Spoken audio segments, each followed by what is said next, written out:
नमस्कार दोस्तों, my self Hemant Parab, by profession certified counsellor and coach. दोस्तों, आज बहुत ही इंपॉर्टेंट टॉपिक लेके मैं आपके साथ में कुछ शेयरिंग करने वाला हूँ, that is self awareness and parenting. दोस्तों, पेरेंटिंग एक बहुत बड़ा डीप सब्जेक्ट है और आज 21st सेंचुरी में it has become more challenging also. It is rather a challenging job, I would say.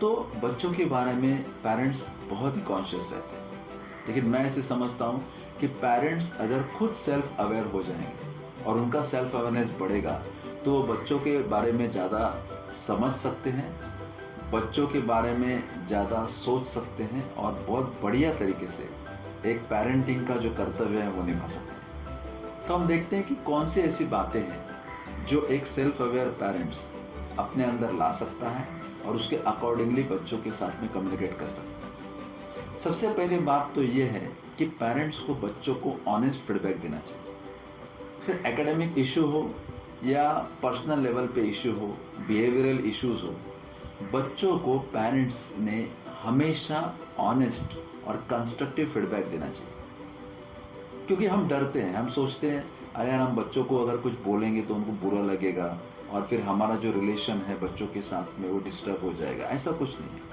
आप कंस्ट्रक्टिवली एक राइट वे में रियलिस्टिक बेस पे अगर आप बच्चों के साथ में कम्युनिकेट करते हो, उनकी गलतियां या उनका सुधार अगर उनके बारे में आप बच्चों के साथ में बातें करते हो तो मुझे लगता है बच्चों में भी सेल्फ अवेयरनेस बढ़ता है। वो भी सोचने लगते हैं कि उनके थॉट पैटर्न्स, उनसे उनके जो बिहेवियरल एस्पेक्ट्स हैं या उनकी जो फीलिंग्स लेवल है उनके बारे में वो सतर्क हो जाते हैं और आहिस्ता आहिस्ता बच्चों में सुधार आना शुरू हो जाता है। तो मुझे लगता है हमेशा हमें ऑनेस्ट फीडबैक देना चाहिए, हमेशा हमें कंस्ट्रक्टिव फीडबैक देना चाहिए, हमेशा हमें बच्चों के साथ में एक बेटर लेवल पे कम्युनिकेट करना चाहिए। तो ये पहली बात हो गई। तो इसके लिए सेल्फ अवेयरनेस बहुत ज़रूरी है और सेल्फ अवेयर पेरेंट्स ये पर्टिकुलर हैबिट अपनाते ही हैं। सेकेंड है रिवर्स नेगेटिव थिंकिंग। बच्चे बहुत सेंसिटिव होते हैं और जब भी कोई घटना उनके साथ में होती है या फिर जब वो स्कूल में जाते हैं तो पीयर प्रेशर होता है या उनके जो फ्रेंड्स सर्कल में कुछ बातें होती हैं या कभी कभी टीचर्स कुछ बोलते हैं, तो ऐसे टाइम पे बच्चे अंदर ही अंदर सोचते रहते हैं, वही बातों को लेके बैठते हैं, है ना। और ज़्यादातर निगेटिव ग्रास्पिंग ज़्यादा होता है, इमीडिएटली वो निगेटिव साइड में सोचना चालू कर देते हैं, तो इससे उनके अंदर निगेटिविटी बढ़ती है। तो पेरेंट्स का काम क्या है कि पेरेंट्स हमेशा बच्चों के साथ में पॉजिटिव कम्युनिकेशन रखें, पॉजिटिव टॉक रखें, बराबर है। जितना हम पॉजिटिव टॉक बढ़ाएंगे बच्चों के साथ उतनी उनके अंदर पॉजिटिविटी बढ़ती है और इसके कारण ऑप्टिमाइजेशन, मतलब जिसको हम बोलते हैं कि ऑप्टिमाइज ज़्यादा हो जाते हैं, ऑप्टिमिज्म बढ़ता है और जैसे ऑप्टिमिज्म बढ़ता है सेल्फ अवेयरनेस में भी बच्चों में सुधार आ जाता है। तो हमारा जो टॉक है, हमारा जो कम्युनिकेशन है वो हमेशा पॉजिटिव रहना चाहिए, मोटिवेटिंग रहना चाहिए। हमारी जो लैंग्वेज है बच्चों के साथ में वो मोटिवेटिंग रहना चाहिए। तो इसका भी ध्यान हमें रखना है। तो उसके कारण क्या होता है, कोई भी निगेटिव चीज़ें उनके साथ में हो जाती है तो बच्चों को एक हैबिट लगती है कि कोई निगेटिव चीज़ हो जाती है, निगेटिव घटना हो जाती है तो हम हमेशा उसमें से कुछ ना कुछ अच्छा महसूस करना चाहिए या कुछ रिमार्क्स या कुछ चीज़ें हमें अच्छी देखनी चाहिए। तो ये जो हैबिट है हमेशा पॉजिटिव देखना हर चीज़ों में, तो मुझे लगता है ये ज़्यादा मायने रखता है।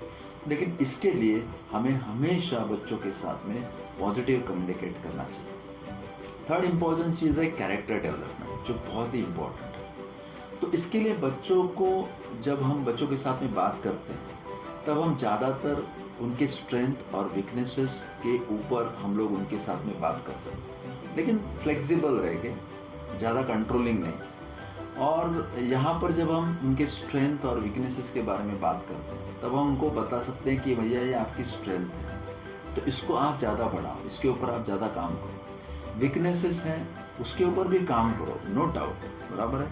लेकिन वीकनेसेस को आपको फ्लेक्सिबल रहना है वीकनेसेस के बारे में और स्ट्रांगली स्ट्रेंथ के बारे में हमें काम करना है, ओके। और जहाँ पर हम कम पढ़ रहे हैं, हमारी कुछ कमतरताएं हैं, तो उनको हम किस तरीके से करेक्टिव मेजर्स ले सकते हैं, उसके बारे में हम कुछ काम करें। ओके, सेकेंड इंपॉर्टेंट थिंग, हमें माइंडफुलनेस बढ़ाना होगा। तो बच्चों का माइंडफुलनेस बढ़ाने के लिए हमें बोल्ड टेक्निक का उपयोग करना होगा।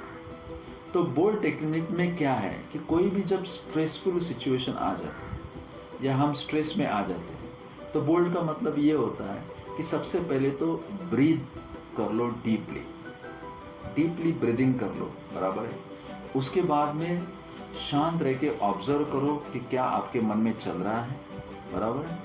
Then listen what message you are getting, आपको कौन से विचार आपके मन में आ रहे हैं, आप उसको देखिए।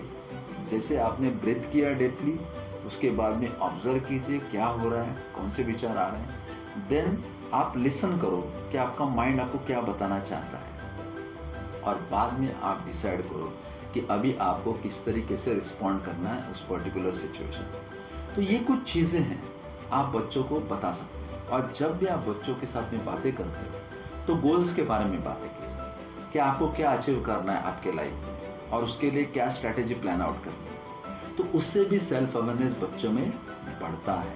So that is most important thing. और मुझे लगता है कि जितना हम गोल्स के ऊपर बातें करेंगे उतना हम ज़्यादा बच्चों के साथ जुड़ जाएंगे और बच्चों को और भी बहुत सी चीज़ों के बारे में अवेयर कराएंगे।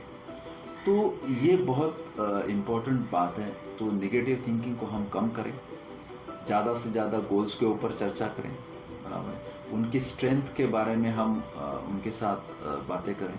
तो अगर ये 3 चीज़ों के ऊपर ध्यान देंगे तो मुझे लगता है हमारा सेल्फ अवेयरनेस भी बढ़ेगा और बच्चों में भी सेल्फ अवेयरनेस बढ़ेगा।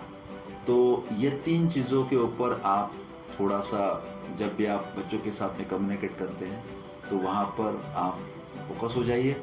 और मैं इतना ही कहूँगा कि इससे सेल्फ कॉन्फिडेंस और सेल्फ एस्टीम लेवल बढ़ेगी और बच्चे ज़्यादा अपने बारे में, सेल्फ डेवलपमेंट के बारे में सोचना चालू कर देंगे। तो आज के इस वीडियो में इतना ही काफ़ी है, और हम और भी टॉपिक लेके आपके साथ में कुछ बातें मैं शेयर करना चाहूँगा। डेफिनेटली मुझे अच्छा लगेगा कि पेरेंटिंग के ऊपर आपको मैं कुछ और ज़्यादा एड ऑन कैसे दूँ।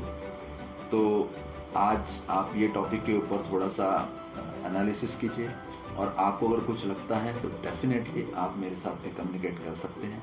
मेरा नंबर मैंने यहाँ पर नीचे दिया हुआ है। और अगर ये वीडियो आपको अच्छा लगता है तो इस वीडियो को आप लाइक कीजिए, शेयर कीजिए, और दोस्तों अगर आपने मेरे चैनल को सब्सक्राइब नहीं किया है तो इमीडिएटली सब्सक्राइब कीजिए। तब तक के लिए धन्यवाद। Thank you very much.